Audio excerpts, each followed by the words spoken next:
Welcome two माय channel Reshu कुमारी। आज मैं आपके लिए ढेर सारी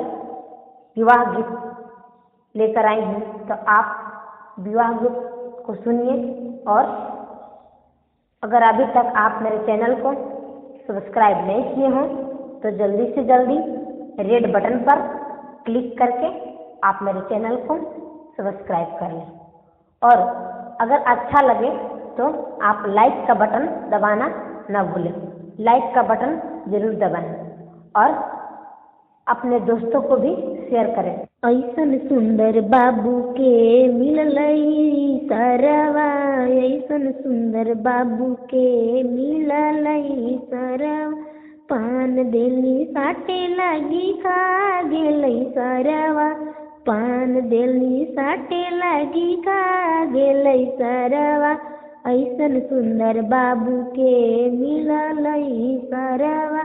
ऐसन सुंदर बाबू के खराब मिललई सरवा,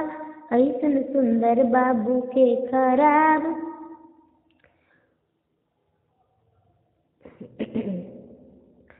ऐसन सुंदर बाबू के खराब मिललई सरवा, ऐसन सुंदर बाबू के खराब मिललई सरवा, पान देली साटे लागी खा गेलई सरवा, पान देली साटे लागी खा गेलई सरवा, ऐसन सुंदर बाबू के खराब मिललई सरवा, ऐसन सुंदर बाबू के खराब मिललई सरवा, कपड़ा दिली चढ़ावे लागी पेन गेलई सरवा, कपड़ा दिली चढ़ावे लागी पेन गेलई सरवा, ऐसन सुंदर बाबू के लालची मिललई सरवा, ऐसन सुंदर बाबू के लालची मिललई सरवा, बर्तन दिली चढ़ावे लगी ओही में खा लेलई सरवा, बर्तन जड़ी चढ़ावे लगी ओहे में खा लेलई सरवा, ऐसन सुंदर बाबू के खराब मिललई सरवा, ऐसन सुंदर बाबू के खराब मिललई सरवा, ऐसन सुंदर बाबू खराब मिललई सरवा, जुतवा दिली चढ़ावे लागी पेन गेलई सरवा, मुजवा दिली चढ़ावे लागी पेन गेलई सरवा,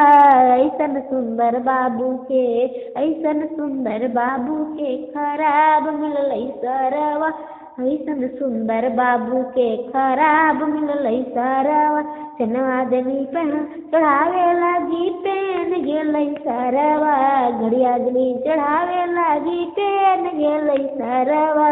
ऐसन सुंदर बाबू के खराब मिललई सरवा, ऐसन सुंदर बाबू के खराब मिललई सरवा, ऐसन सुंदर बाबू के खराब मिललई सरवा।